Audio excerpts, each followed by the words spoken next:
Hello, beautiful people. Thank you so much for either clicking on this video or choosing to listen to this podcast. If you don't know who I am, my name is Tayana, and I'm the founder of the Realities of Life with Christ podcast. So without further ado, I really want to get right into the topic. So let's talk about scapegoating. So if you don't know what a scapegoat is, it's pretty much the person that's always blamed for something.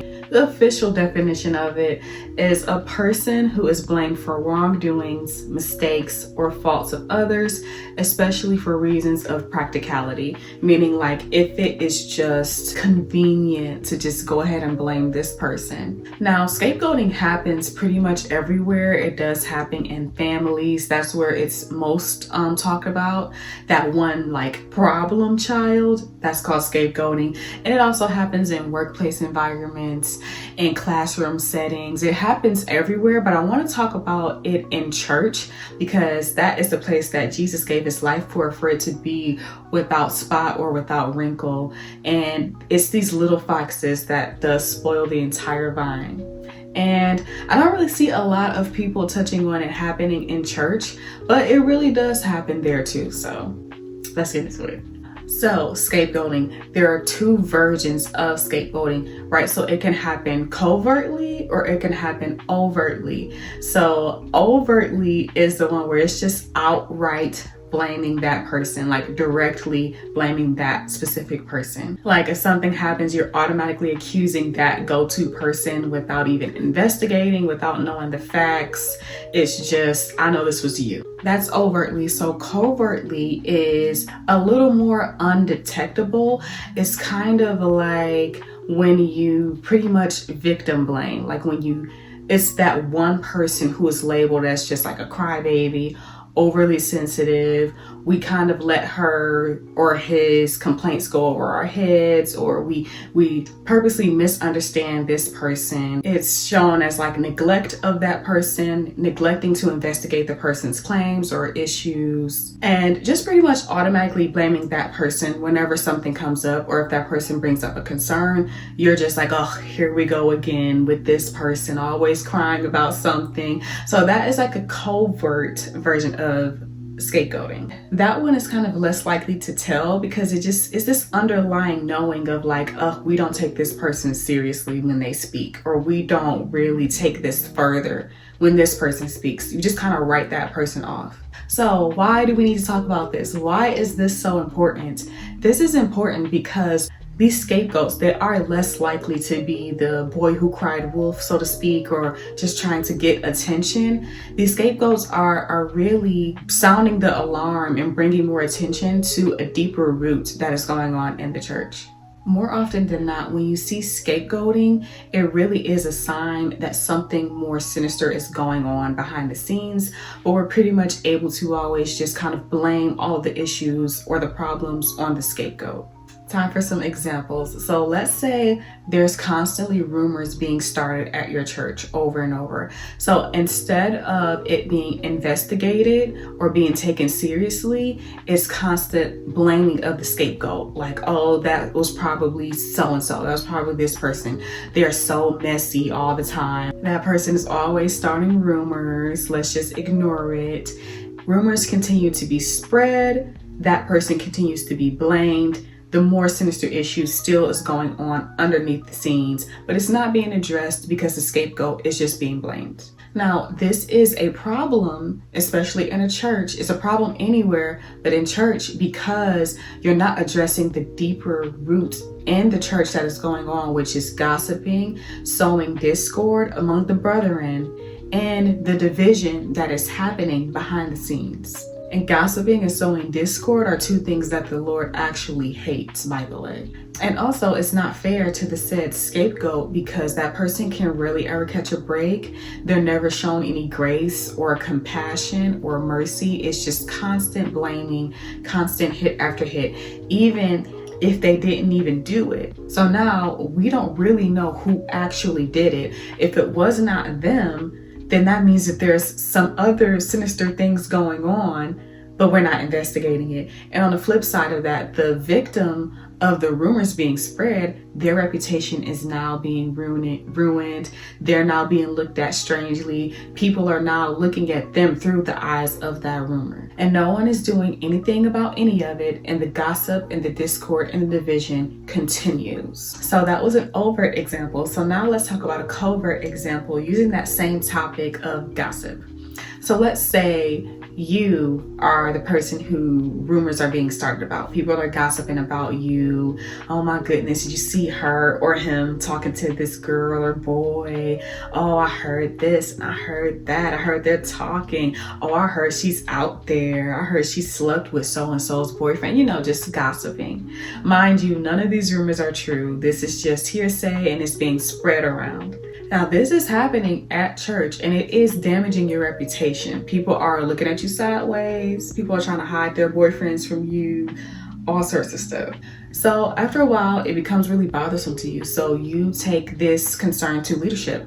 And at first, it's taken very seriously. They're like, absolutely not. That will not be tolerated. We're going to investigate this and we're going to make sure this does not happen again. So it's investigated and then we all find out, oh, it's just one big misunderstanding. One person saw you casually speaking with another person of the opposite sex, and then they told another person casually, and then that person added on to it, and then they told the next person and they added on to it, and it was just one big huge game of telephone, just one big misunderstanding. So glad we got that cleared up. But let's just say a few weeks later, another rumor is started about you. So you take this rumor to leadership again, and now this time leadership is taking the matter less urgently, right? So they're kind of like, oh, you know, just ignore it.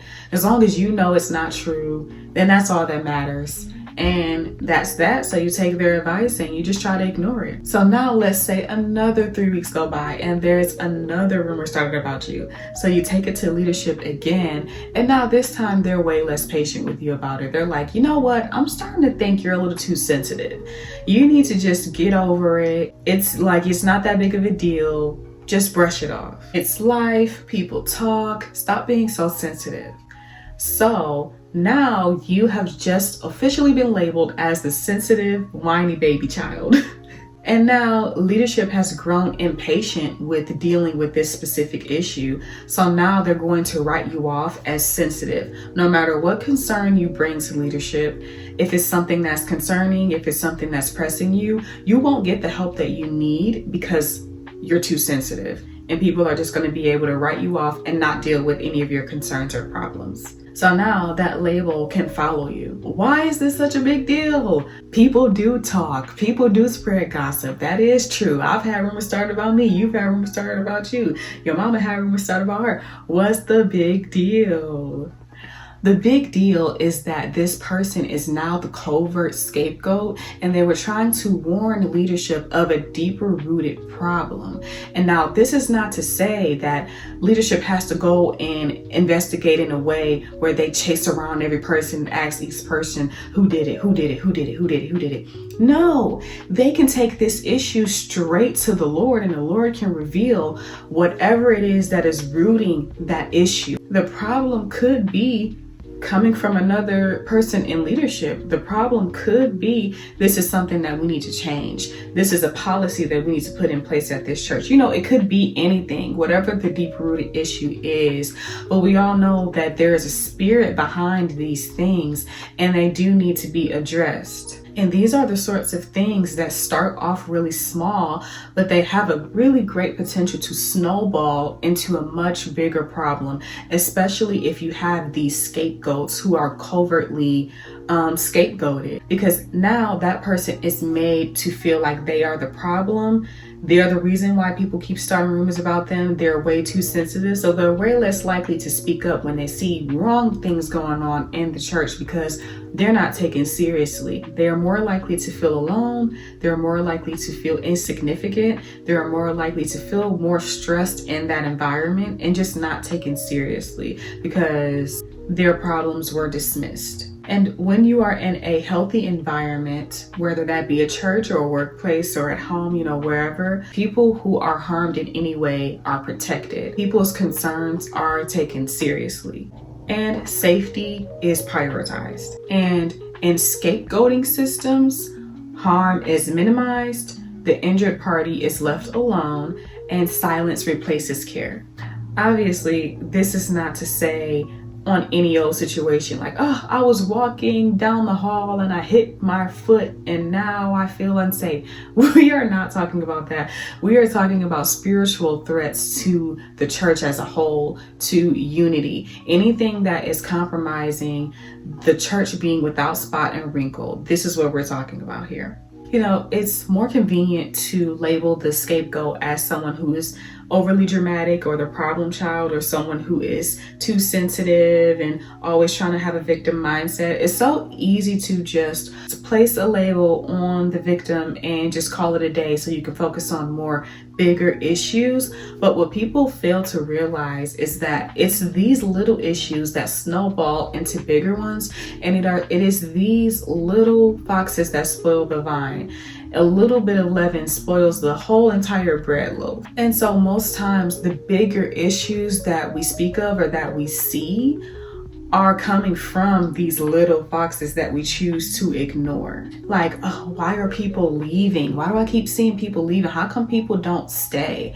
Oh, why isn't our ministry growing? Like, we're doing this, we're doing that, but we're still not really seeing any growth. Why do things keep going wrong in the church? Why does this break and that break? And you know, whatever the bigger issues that you see or that you think are bigger, most likely 9 times out of 10, the root is something smaller that you refuse to address. It's all spiritual. Every single thing that you see, if there's a spirit behind it. Every single thing that you see, it tracks back to something. If there's a root to it, you can't really just address the outside without digging a little deeper to see what's on the inside, what caused this. And that's just with really any issue, any root to anything. And in this case, we're talking about the scapegoating. We definitely do not want scapegoats in the church at all. We don't want a person that we blame, a person that we always point the finger at, a person that we just label, and we don't want that person who we always blame for something. In my own experience with this sorts of thing, I've noticed that 9 times out of 10, the person that was blamed always for things, when we investigated, it ended up not being that person. And it always, most times, ended up being someone else or something else, or some type of culture, or some type of, this is the vibe, this is the culture of the church. And you have like those sorts of things that need to be changed or adjusted. You know, and when we see these scapegoats, some leaders, they hate the scapegoat because the scapegoat is constantly reminding them of issues going on in their church, constantly reminding them that they aren't this perfect church that they like to think that they are. They aren't progressing or advancing as much as they would like to. And it's just a constant reminder that, darn it, there's more work to do. I thought we were past this already.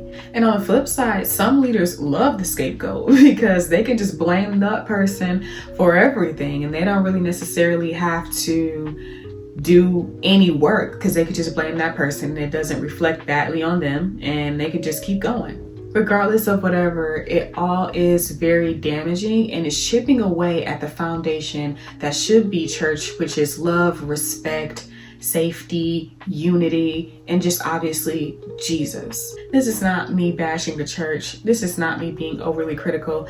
This is me speaking the truth in love and doing my call and my duty unto Christ, which is to speak the truth in love. The Bible says that Jesus wants a church without spot or wrinkle. That is what he died for. That's what he laid his life down for.